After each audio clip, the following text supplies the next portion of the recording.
ابراہیم علیہ السلام نے عراق کو خیرباد کہا اور شام کی طرف ہجرت کر گئے۔ یہاں آ کر وہ حران نامی بستی میں مقیم ہوئے۔ اسی جگہ آپ نے اپنے چچا ہاران کی بیٹی سیدہ سارہ علیہ السلام سے شادی کی۔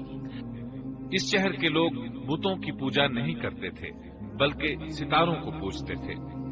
ابراہیم علیہ السلام نے جب ان کی یہ حالت دیکھی تو ارادہ کر لیا کہ ان لوگوں کو بتائیں گے کہ ستاروں کی عبادت کرنا باطل ہے۔ تو کہنے لگے، یقیناً میں تمہارے شرک سے بیزار ہوں۔ یہ معبود کیسے ہو سکتے ہیں؟ ان میں تو تبدیلی آتی رہتی ہے، کبھی طلوع ہوتے ہیں کبھی غروب ہوتے ہیں۔ یہ اس بات کی دلیل ہے کہ یہ مخلوق ہیں اور ان کا خالق کوئی اور ہے جس کے حکم کے یہ تابع ہیں۔ ان لوگوں نے پھر بھی کفر ہی کیا۔ چنانچہ ابراہیم علیہ السلام نے ایک بار پھر ہجرت کی اور مصر جا پہنچے۔ مصر کے بادشاہ کو خبر ملی کہ ایک شخص ہجرت کر کے آیا ہے اور اس کے ساتھ ایک عورت ہے، وہ بہت زیادہ حسین و جمیل ہے۔ چنانچہ اس ظالم نے اپنے کارندوں کو بھیجا کہ اس عورت کو میرے پاس لے آؤ، ساتھ ہی اس سے پوچھنا کہ تمہارے ساتھ جو آدمی ہے وہ کون ہے، اگر وہ اس کا خاوند ہو تو اسے قتل کر دینا۔ ادھر بادشاہ نے اپنے کارندوں کو حکم دیا، ادھر اللہ نے ابراہیم علیہ السلام کی طرف وحی بھیج دی۔ انہوں نے سارہ علیہ السلام سے کہا، اگر وہ تجھ سے میرے بارے میں پوچھیں تو بتا دینا تم میری بہن ہو۔ پھر بادشاہ نے ابراہیم علیہ السلام کو پیش کرنے کا حکم دیا۔ اس نے آپ سے پوچھا، یہ عورت کون ہے؟ آپ نے فرمایا، یہ میری بہن ہے۔ اس ظالم بادشاہ نے سارہ علیہ السلام کو اپنی تحویل میں لے لیا۔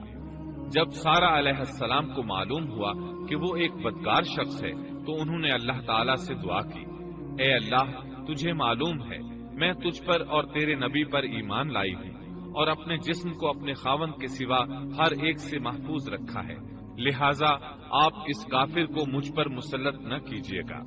چنانچہ اس کافر بادشاہ نے جب سیدہ سارہ کو پکڑنے کے لیے اپنا ہاتھ بڑھایا تو اس کا ہاتھ شل ہو گیا اور اپنی جگہ پر جم گیا۔ وہ لگا چیخ پکار کرنے، اس میں اتنی طاقت نہ رہی کہ اپنے ہاتھ کو حرکت دے سکے۔ اس کی آواز سن کر اس کے محافظ بھاگے ہوئے آئے۔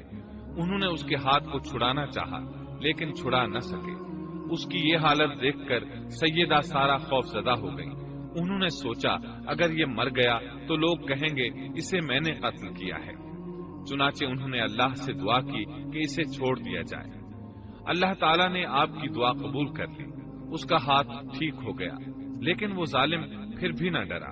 اس نے ایک بار پھر آپ کی طرف ہاتھ بڑھایا، اس کا ہاتھ پھر شل ہو گیا۔ سیدہ سارہ نے پھر دعا کی، وہ دوبارہ ٹھیک ہو گیا، وہ پھر بھی باز نہ آیا۔ تیسری بار پھر اس نے ان کی طرف ہاتھ بڑھایا، اس بار بھی اس کا ہاتھ شل ہو گیا۔ اب وہ سیدہ سارہ علیہ السلام سے کہنے لگا، اب کی بار اگر تو مجھے اس مصیبت سے نجات دلائے گی تو میں تجھے چھوڑ دوں گا اور کبھی تیرے آڑے نہیں آؤں گا۔ چنانچہ سیدہ سارہ علیہ السلام نے اللہ تعالی سے دعا کی، وہ ٹھیک ہو گیا۔ تب اس نے اپنے کارندوں کو آواز دی اور ان سے بولا، تم میرے پاس کسی انسان کو نہیں بلکہ سرکش جن کو لائے ہو۔ پھر اس نے انہیں رہا کر دیا، عزت و اکرام سے رخصت کیا اور ان کی خدمت کے لیے اپنی بیٹی ہاجرہ کو ساتھ کر دیا۔ سارہ علیہ السلام واپس لوٹی تو دیکھا کہ ابراہیم علیہ السلام نماز پڑھ رہے ہیں۔ نماز کے بعد انہوں نے پوچھا، سارہ، اس نے تمہارے ساتھ کیا سلوک کیا؟ سیدہ سارہ علیہ السلام نے سارا واقعہ سنا دیا۔ سن کر آپ نے فرمایا، الحمدللہ۔ پھر بولے، اب ہم یہاں نہیں رہیں گے بلکہ واپس جائیں گے۔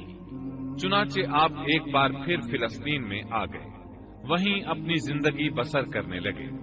جب آپ فلسطین میں مستقل طور پر رہائش پذیر ہوئے تو لوط علیہ السلام بھی آپ کے ساتھ تھے۔ لوط علیہ السلام آپ کے بھتیجے تھے، ان کے والد کا نام ہاران تھا۔ یہ بچپن ہی سے سیدنا ابراہیم علیہ السلام کے زیر سایہ رہے، انہی کے ہاں پرورش پائی، اس لیے دین حق فوراً قبول کر لیا۔ جب سیدنا ابراہیم علیہ السلام نے عراق سے شام کی طرف ہجرت کی تو یہ آپ کے ساتھ تھے۔ وہاں سے حران گئے، تب بھی ساتھ تھے۔ پھر مصر کی طرف ہجرت کی تو بھی لوط علیہ السلام ان کے ساتھ تھے۔ آخرکار جب آپ نے مصر کو بھی خیر بات کہا اور فلسطین آ گئے تب بھی یہ ساتھ تھے۔ اب ابراہیم علیہ السلام نے لوط علیہ السلام کو حکم دیا کہ وہ بستی سدوم کی طرف چلے جائیں، اس لیے کہ اس بستی کے لوگ کفر کی انتہائی گہرائی میں جا چکے ہیں۔ انہیں کفر و شرک سے نکالنے کے لیے وہاں جائیں، انہیں اللہ کے احکام سنائیں، اللہ کی طرف دعوت دیں۔ چنانچہ لوط علیہ السلام تو اس طرف روانہ ہو گئے اور ادھر فلسطین میں صرف 3 مسلمان رہ گئے۔ ابراہیم علیہ السلام، ان کی زوجہ محترمہ سیدہ سارہ اور سیدہ ہاجرہ علیہ السلام وہیں رہائش پذیر رہے اور لوگوں کو مسلسل اللہ کی طرف دعوت دیتے رہے۔ یہاں یہ بے شمار مال و دولت کے بھی مالک بن گئے۔ جب ان کی عمر 85 یا 86 سال ہوئی تو سارہ علیہ السلام نے سوچا، میں بانجھ ہوں، میرے خاوند بوڑھے ہیں لیکن اولاد کی تمنا ہے، تو کیوں نہ میں اپنی لونڈی ہاجرہ ہدیے اور تحفے کے طور پر ابراہیم علیہ السلام کو دے دوں۔ چنانچہ ہاجرہ ابراہیم علیہ السلام کو مل گئی، انہوں نے ان سے شادی کر لی۔ اللہ رب العزت نے جلد ہی ان کے بدن سے آپ کو اسماعیل علیہ السلام عطا فرمائے۔ ہاجرہ علیہ السلام کے ماں بننے پر اور ان کی اولاد کو دیکھ کر سیدہ سارہ علیہ السلام کو فطری طور پر غیرت کا احساس ہوا۔ اللہ کی قدرت دیکھیے، خود ہی انہیں ہاجرہ کو تحفے میں دیا تاکہ اولاد حاصل ہو، اور جب وہ ماں بن گئیں تو اب غیرت محسوس کر رہی ہیں۔ اپنی اس کیفیت سے مجبور ہو کر سیدہ سارہ نے ابراہیم علیہ السلام سے کہا، آپ مجھے اس کے ساتھ ایک جگہ پر نہ رکھیں۔ ابراہیم علیہ السلام نے جب سارہ علیہ السلام کے اندر غیرت کے آثار دیکھے تو ہاجرہ کو ان کی نگاہوں سے دور کر دیا۔